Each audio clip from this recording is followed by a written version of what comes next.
Left of the box.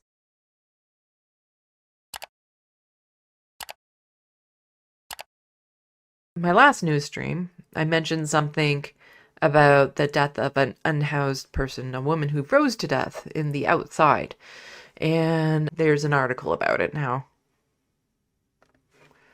From CP24, a strong woman who never gave up. East Toronto neighborhood shaken by death of unhoused resident. What a lot of people still don't get, no matter how often we say it, is no one wants to live like this. The only reason why somebody lives like this is because they have no better option. Nobody wants to be outside in this weather, dealing with the snow, the wet, the dampness, not being able to get clean, not having a safe place, not having a safe, warm place. People in Toronto's East End are shaken after a well-known unhoused woman from the community reportedly died over the weekend.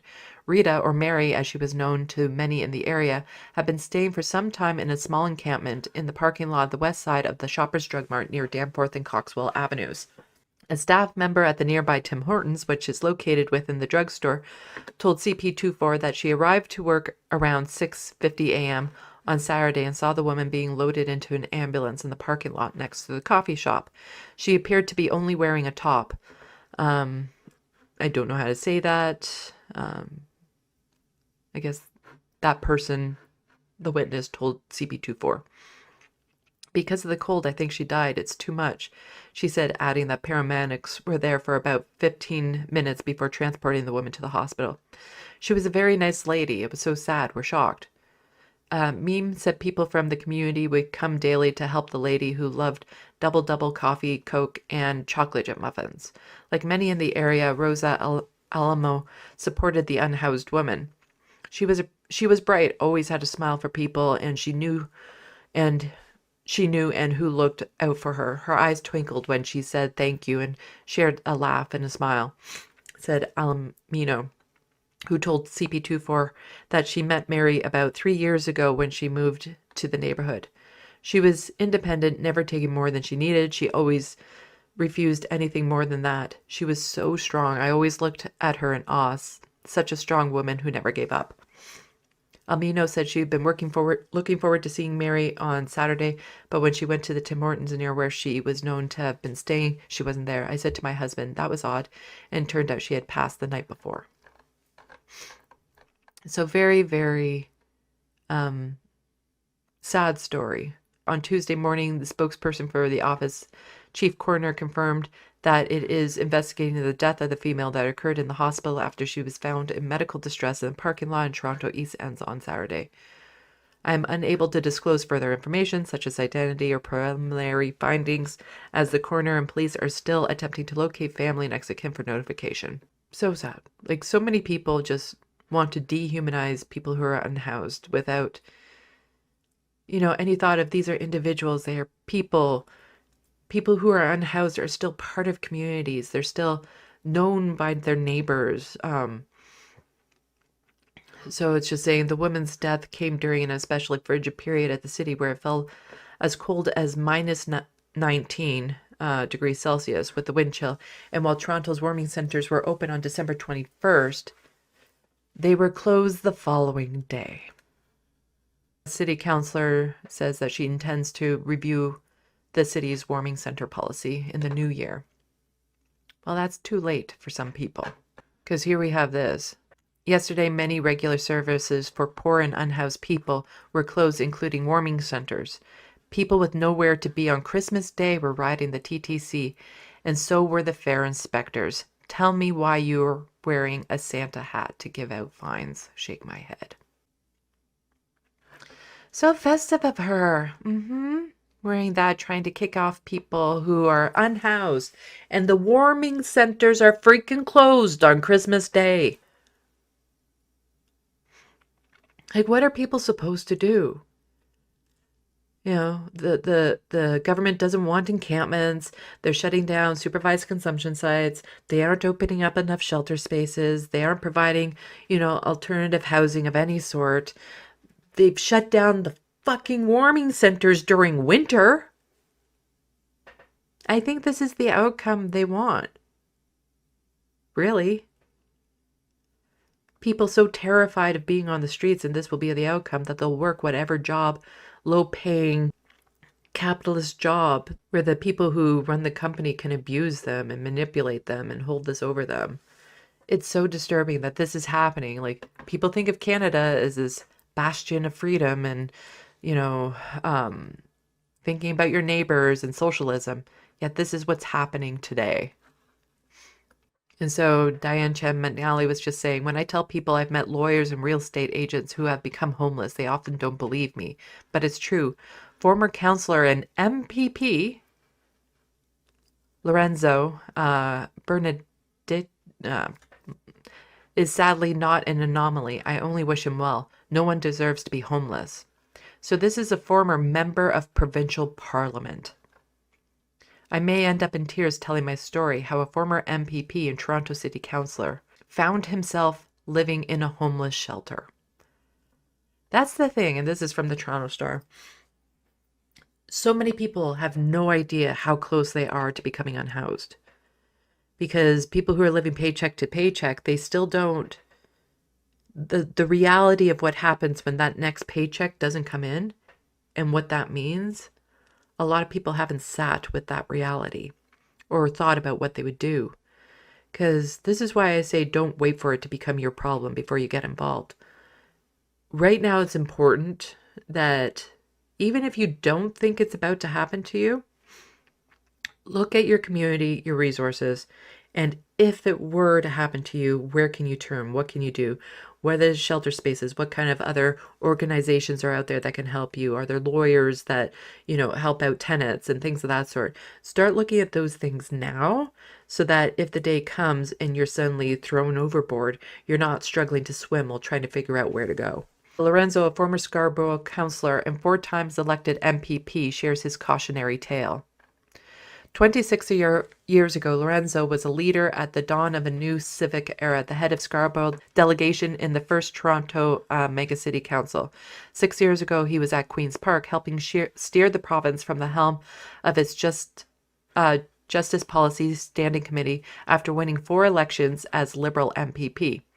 Tonight, he will have his bag searched. He will take his shoes off and have them inspected for weapons and drugs. He will sleep in a room with 23 other people.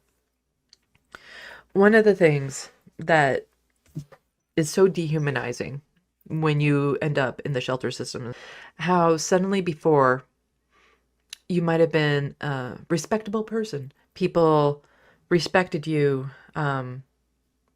They trust your character. They think you are a decent person. And then as soon as you end up in one of these shelters, suddenly you're suspect. You can't be trusted. You're a drug user. You're all these horrible things, because why else would you be in the shelter? And we can't trust anything you say, so we're going to search your belongings to make sure that you aren't trying to sneak in anything you shouldn't be doing. Like, all of your autonomy, your personal rights, your dignity as a human is just stripped away from you. I may end up in tears telling my story, Lorenzo said recently from the public library he uses as an office. It's been really hard, really hard. Most people Lorenzo used to govern Ontario with, or sit in council beside, or practice law with, don't know he has become homeless last year. He said he agreed to an interview with the Star to share his tale of how he wound up where he was, to remind them that luck is only real insulation from hardship. People will start laughing at me. What an idiot. He should have saved his money, he said. But anyone can end up homeless. Unfortunately, I got sick, and it's taken a long time to recover. Marla Walters, executive director of the Ajax shelter Lorenzo lives in, knows he's right. A veteran politician showing up needing a bed isn't remarkable to someone who works at a homeless shelter. Lorenzo sleeps next to doctors, nurses, and other lawyers some night. Life can change suddenly for people, she said. People from all walks of life end up in shelters. We're not so far away from their situations, we think. I'm not going to go through the rest of this article. People, you kind of get the gist of it, of how dire the situation is. And then once you become unhoused, trying to become housed again is so much more difficult now than when I was in the shelter. Like, just trying to get first and last. If a landlord knows that you rely on disability for payments, even if you're renting a room and your check can cover the rent, You're discriminated against. They don't want people on disability because they think they're lazy and can't keep clean and all this sort of stuff. The stereotypes attached to it. But to try to get first and last when there's no rent control and how high things are, how do you get a job when you don't have an address in the first place? Like there's all these barriers, so many more barriers put in now than when I was considered a youth in my early 20s and trying to get rehoused again. All of this, like if you lose your place to live and you don't have friends or family that you can go crash with, this is where you end up. Because there's no cheap options out there anymore. Like there's no sustainable options for you to suddenly go to if worse comes to worse. And then once you're in this vortex, it's so hard to escape it. And this is something I covered in a previous live stream as well. Ex-Ontario MPP, who became homeless, says it's humbling politicians rallying to move him out of a shelter. It's just so frustrating. It really is. That because he was already part of an elitist class, other elitist members are now coming to support him. And I'm glad, I'm glad he's getting the support he needs. But what about all the other people who weren't a former MPP? All the average people that are forced into shelters and stuff, that a lot of the time the people in government seem to think they deserve to be there, that they deserve to be punished for living with poverty in the first place. And they do nothing to address the housing crisis or the reason why people end up in shelters. They do nothing that they have the ability to change. They're in the government. They can affect policy. Instead, they pitch towards to GoFundMe for this one person because of who he was. But all the other people who are just as worthy of receiving this sort of help won't get it because they were never part of that class. When former Toronto City Councillor and MPP Lorenzo found himself in a homeless shelter last year, it was circumstances he never imagined he would face. People don't realize how much of a teeter-totter they are when it comes to becoming unhoused. Yeah, divorce followed by unemployment, medical trouble. And lots of people go through this, but will never get the assistance that he got because they worked at a auto factory. They worked at a fast food restaurant. They worked in an office for insurance. But since he was a former MPP, other MPPs are then like, we should help him out. Somebody who was of that class shouldn't have to fall that low. Politicians of different backgrounds pitch in. Things have turned around for Lorenzo in recent weeks, physically and financially.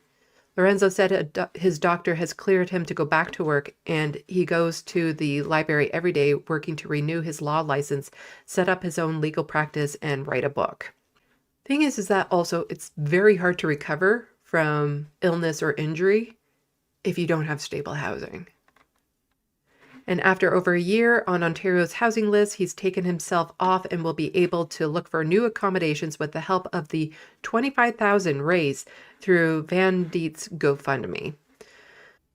That's the thing, like, in order to get out of a shelter and find your own place, you need first and last months. You need to have a reliable income or nobody is going to rent to you. But then it's not just that. What do you do for furniture, for clothing, for appliances? Like, it costs a lot of money to get off the streets and to go into housing. The campaign has raised over $35,000 with donations coming from politicians from all across the ideological spectrum. But Van Diet says the extra money will be given to the Association of Former Parliamentarians to set up a trust to help other politicians struggling after retirement. You have any idea how much these guys get paid? You see, when I had to go on to Ontario Works and I was living in a bachelor apartment, I was told I was living above my means. So obviously they don't know how to work with their money. If this is the problem that they're dealing with, if they get their salaries, which are pretty decent, and they end up unhoused, then they just don't know how to spend their money. They don't know how to budget. That's their problem. And in this case, I actually kind of mean it. You know? Like, that's the thing. I actually kind of mean it in this situation. Like, maybe you shouldn't have bought that particular house. Maybe you should have bought a smaller house. Maybe you shouldn't have gotten the new car. The old car was working just fine. It's just, but when it comes to people who are living on disability, who can't afford to have 3 meals a day, it's because we're budgeting poorly, apparently. But again, it's just, here are politicians that are like, yeah, we'll spend money to help this one person, as opposed to actually passing the fucking policy we need to make sure that people can leave these shelters on their own accord. Like, it is so disgusting. It is so, like, even conservatives, and I featured that in the last time, are like, oh no, he shouldn't have to suffer like that. So politicians from all backgrounds contributed to the campaign, including former Mayor John Tory, who definitely isn't a vampire, as proven by the lack of reaction to the silver spoon shoved up his ass. Former premiers Kathleen Wynne and Dalton McGuinty, Conservative MPP Lisa MacLeod, and Toronto councillors like Brad Bradford and Partith Candaville. Sorry, I had to say that because I made that insult specifically for John Tory, the vampire joke. And so I still want to use it whenever I can. So whenever I say his name, it just kind of comes out. It's very humbling, Lorenzo said. The guy that I defeated was on a conservative, He donated. Aw, isn't that nice? The conservative that helps make the policy that leads to people being in these shelters to begin with. He donated for your singular GoFundMe to help you get out of the shelter. Isn't that just so damn sweet of him? Shows that there's no party lines, huh? When it comes down to human decency, nothing like that exists. He donated, and the woman who defeated me, who was NDP, she donated as well. So compassion is not owned by one party. It's not in any party. For anyone else who is living in a shelter, if they come across this article, how the fuck do you think it's going to make them feel? That he's here like, oh, these politicians that legislated us into this situation to begin with, aren't they being so nice for helping me to get out of it? As opposed to all these other people suffering in it. This whole article from CBC is disgusting. Like the framing around this, the fact that they're not mentioning other people living in the shelter, the fact that they aren't mentioning how it's the politicians' fault for all of the legislation that led to the situation in the first place. This is just a grossly framed article from the CBC. Mitchell Tremblay, who is an advocate for people living on disability, as somebody who does, became disabled, became homeless, lived in a shelter, but because he was part of the established order, this can happen to anybody's moment, is lost on those who could actually help politicians. Disability poverty isn't an MPP only issue. And this was, over 40,000 raised. Yeah. Over 40,000 by under 300 people. Yeah, those people have money. Because if I had done a GoFundMe and I had somehow managed to raise $40,000, you can expect 30,000 donations. You know, that's what it would take. That's what it would take. Ain't nobody what is the math on that? Sorry, I'm going to quickly do some math. So that would mean the average donation was $145. Ain't no one tossing that in the sandbox for me. And I understand why. Like, I get it. But that was the average. That's if you divide this number by the amount of donations. So yeah, you can definitely tell a lot of the people donating were politicians because they have the money to do it. Like, that's the sick thing too. They have the money to donate towards another politician who had a good ass salary to begin with. But they don't have the ability to actually pass legislation to help people who live in these circumstances. It is disgusting. So disgusting.